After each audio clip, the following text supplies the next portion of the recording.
दोस्तों नमस्कार, M26 में आपका स्वागत है। आज हम एक ऐसे देश की बात करने जा रहे हैं जो कभी लैटिन अमेरिका का सबसे अमीर सपना माना जाता था। एक ऐसा देश जहां जमीन के नीचे इतना तेल है कि पूरी दुनिया की गाड़ियां दशकों तक चला सकती हैं, लेकिन जमीन के ऊपर लोगों के पास खाने के लिए रोटी तक नहीं। इस देश का नाम है वेनेजुएला। और आज का सवाल है, वेनेजुएला के लिए असली खतरा कौन है? बाहर से आने वाला, तेल पर नजर रखने वाला अमेरिका, खासतौर पर डोनाल्ड ट्रंप की सोच, या फिर अंदर से सत्ता को जकड़े बैठा और विवादित नेता निकोलस मादुरो? दोस्तों, अगर आप न्यूज फॉलो करते हैं तो आप जानते होंगे कि जनवरी 3, 2026 को अमेरिकी स्पेशल फोर्सेस ने काराकास में रेड की और मादुरो को उनके रेसिडेंट से गिरफ्तार किया।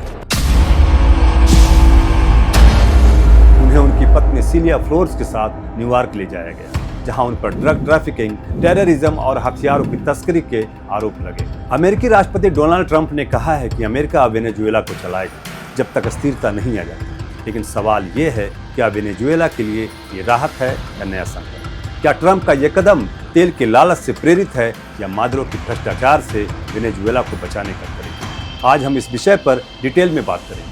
लेकिन दोस्तों, अगर आपने अभी तक इस चैनल को M26 को सब्सक्राइब नहीं किया है तो अभी कर, ताकि आगे आने वाले वीडियो का नोटिफिकेशन आपको मिलता रहे। चलिए शुरू करते हैं। दोस्तों, इस संकट को समझने के लिए सबसे पहले आपको वेनेजुएला को समझना जरूरी है। यह सिर्फ एक देश नहीं, यह तेल का महासागर है। दुनिया के सिद्ध भंडारों में वेनेजुएला सबसे ऊपर आता है, सऊदी अरब से भी ज्यादा। लेकिन यही तेल वेनेजुएला का वरदान नहीं, अभिशाप बने, क्योंकि जहाँ तेल होता है वहाँ भू राजनीति होती है, और जहाँ भू राजनीति होती है वहाँ महाशक्तियाँ आती हैं। 20वीं सदी के उत्तरार्ध में वेनेजुएला लैटिन अमेरिका का शोपीस था। शिक्षा, स्वास्थ्य, जीवन स्तर सब बेहतर। 1960 के दशक तक वेनेजुएला सिर्फ तेल बेचने वाला देश नहीं रहा। वेनेजुएला की पहल पर सऊदी अरब और ईरान जैसे देश ने हाथ मिलाया और ओपेक की नींव रखी। 1970 के दशक में जब पूरी दुनिया में तेल संकट आया और कीमतें आसमान छूने लगी, तो वेनेजुएला के घरों में डॉलर की बारिश होने लगी। कहा तो ये भी जाता है कि लोग वीकेंड पर शॉपिंग करने के लिए सीधे मियामी उड़कर जाते थे। वेनेजुएला दुनिया के सबसे महंगे स्कॉच, विस्की और शैंपेन के सबसे बड़े खरीदार में से एक था। लोगों को ये भी लगने लगा था कि अब उन्हें मेहनत करने की जरूरत ही नहीं। वेनेजुएला ने अपनी पूरी ताकत सिर्फ तेल निकालने में लगा दी। उन्होंने खेती, फैक्ट्री और दूसरे बिजनेस पर ध्यान ही नहीं दिया। नतीजा ये हुआ कि सुई से लेकर खाने तक के लिए वे दूसरे देशों पर निर्भर हो गए और तेल के बदले सामान खरीदने लगे। सरकारी तेल कंपनी PDVSA में काबिल इंजीनियरों को हटाकर राजनीतिक वफादारों को भर दिया गया। इससे तेल के उत्पादन की तकनीक खराब हो गई और देश के 60 लाख से ज्यादा पढ़े लिखे लोग देश छोड़कर चले गए। 1990 के दशक तक तो ये देश प्रॉस्परस था, लोग खुशहाल थे। लेकिन फिर आया ह्यूगो चावेज का दौर। 1999 में चावेज प्रेसिडेंट बने और उन्होंने समाजवाद, राष्ट्रवाद और अमेरिका विरोध को एक साथ जोड़ा। चावेज ने तेल को जनता का बताया, विदेशी कंपनियों पर शिकंजा कसा, गरीबों के लिए योजनाएं शुरू की। शुरुआती वर्षों में जनता ने राहत महसूस की, लेकिन समस्या यह थी कि संस्थाएं मजबूत नहीं हुई, सब कुछ व्यक्ति केंद्रित होता था। और जब 2013 में चावेज की मौत हुई तो सत्ता आई निकोलस मादुरो के हाथ। एक ऐसे नेता का हाथ जिनके पास करिश्मा कम था लेकिन सत्ता बचाने की जिद ज्यादा। चुनावों की वैधता पर सवाल, विपक्ष पर दमन, मीडिया की आजादी पर अंकुश, न्यायपालिका का राजनीतिकरण, ये सब धीरे धीरे बढ़ता गया और अर्थव्यवस्था ढहने लगी। वेनेजुएला अपनी 80% GDP गंवा चुका है। यानी अगर 2012 में देश की अर्थव्यवस्था 100 रुपए की थी तो आज वह सिर्फ 20 रुपए की बची। इस बर्बादी का सबसे डरावना चेहरा बनकर उभरी वहां की महंगाई, जिसे अर्थशास्त्र की भाषा में हाइपर इन्फ्लेशन कहते हैं। दोस्तों, यहीं से अमेरिका की भूमिका तेज होती है। अमेरिका हमेशा से वेनेजुएला के तेल में दिलचस्पी रखता रहा है।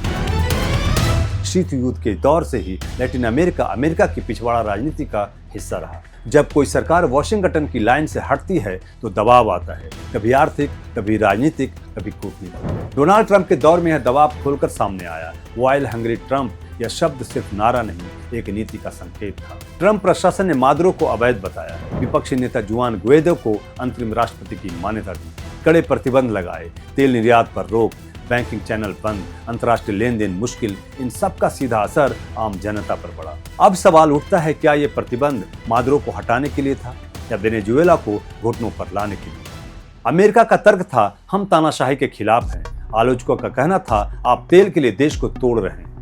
दोस्तों, सच्चाई शायद बीच में यहीं कहीं है, क्योंकि प्रतिबंधों से सत्ता शिखर पर बैठे लोग अक्सर बच जाते हैं, लेकिन नीचे खड़ा आम आदमी पिस जाता है। इसी बीच रूस, चीन और ईरान जैसे देश वेनेजुएला के करीब आए।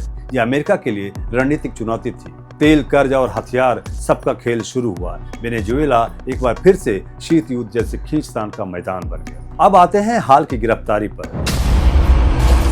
जनवरी 3 की रात एक फोन कॉल से काराकास में धमाके सुनाई दिए जा रहे। हेलीकॉप्टर्स उड़ने लगे। अमेरिकी फोर्सेस ने मादुरो के रेसिडेंस पर रेड की, स्टील डोर्स तोड़े और उन्हें कैप्चर किया। अब मादुरो न्यूयॉर्क कोर्ट में है, जहां उनका ट्रायल चलेगा। दोस्तों, ये घटना ग्लोबल पॉलिटिक्स को हिला रहा है। अमेरिका और यूरोपीय देश वेनेजुएला के विपक्षी नेता के समर्थन में है, तो रूस, चीन और कुछ अन्य देशों ने निकोलस मादुरो का समर्थन का ऐलान किया है। रूस ने चेतावनी दी है कि गाइडो की घोषणा से अराजकता और रक्तपात का सीधा रास्ता खुल गया है। चीन भी वेनेजुएला में किसी विदेशी मध्यस्थता का विरोधी है। चीन का कहना है कि वह वेनेजुएला की राष्ट्रीय संप्रभुता, स्वतंत्रता और अस्थायित्व बचाए रखने के प्रयासों का समर्थन करता है। तुर्की, ईरान, मैक्सिको, क्यूबा और कुछ अन्य देशों ने भी निकोलस मादुरो को समर्थन देने का ऐलान किया है। पर दोस्तों, असल सवाल तो यही है कि वेनेजुएला के लिए सबसे बड़ा खतरा कौन, ट्रंप या मादुरो?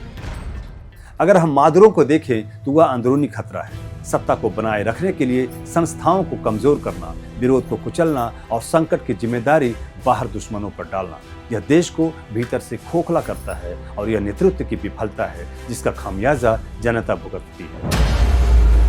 अगर हम ट्रंप और आमिर की नीतियों को देखें तो वह बाहरी खतरा है। तेल केंद्रित रणनीति, कठोर प्रतिबंध और सत्ता परिवर्तन की हड़बड़ी, यह देश को प्रयोगशाला बना देती है। यह भी जनता पर बोझ डालती है और अक्सर लोकतंत्र के नाम पर अराजकता छोड़ जाती है। तो असली खतरा कौन है? सच्चा जवाब यह है, वेनेजुएला के लिए सबसे बड़ा खतरा तब पैदा होता है जब अंदर की तानाशाही और बाहर की भू राजनीति एक दूसरे को ताकत देती है। मादुरो अमेरिकी हस्तक्षेप को बहाना बनाकर दमन करता है और अमेरिका मादुरो के दमन का बहाना बनाकर दबाव बढ़ाता है और बीच में फंस जाता है आम वेनेजुएला वासी। तो सबसे बड़ा सवाल है कि समाधान क्या है? तो दोस्तों, समाधान ना तो सिर्फ मादुरो के जाने में है, न सिर्फ अमेरिकी दबाव में। समाधान है संस्थागत सुधार, निष्पक्ष चुनाव, प्रतिबंधों में मानवीय राहत और वेनेजुएला को अपने भविष्य का फैसला खुद करने देने में। आज जब हम मादुरो की सत्ता, गिरफ्तारी की खबरों और अंतर्राष्ट्रीय प्रतिक्रियाओं पर चर्चा करते हैं तो हमें एक बात याद रखनी चाहिए। यह कहानी किसी एक नेता या किसी देश की नहीं, यह कहानी है उस आम इंसान की जो तेल के समुद्र पर बैठा है लेकिन प्यासा है। तो अगली बार जब कोई कहे वेनेजुएला का संकट अमेरिका ने बनाया या कोई कहे मादुरो ही सारी बुराई का जड़ है, तो रुकिए, पूरी तस्वीर देखिए, क्योंकि सच्चाई शोर में नहीं, इतिहास, राजनीति और मानवीय पीड़ा की जोड़ में छिपी है। यही था आज का सवाल, तेल भूखा ट्रंप या भ्रष्टाचारी मादुरो? शायद जवाब यह है, वेनेजुएला को दोनों से बचना होगा, तभी वह बचेगा। दोस्तों, अब आपकी बात। वेनेजुएला के लिए असली खतरा कौन है, अमेरिका या निकोलस मादुरो? कमेंट बॉक्स में जरूर बताइएगा। और अगर ये वीडियो पसंद आए तो इस वीडियो को लाइक करिएगा, शेयर करिएगा और इस चैनल को M26 को सब्सक्राइब तो जरूर कर लीजिएगा। धन्यवाद।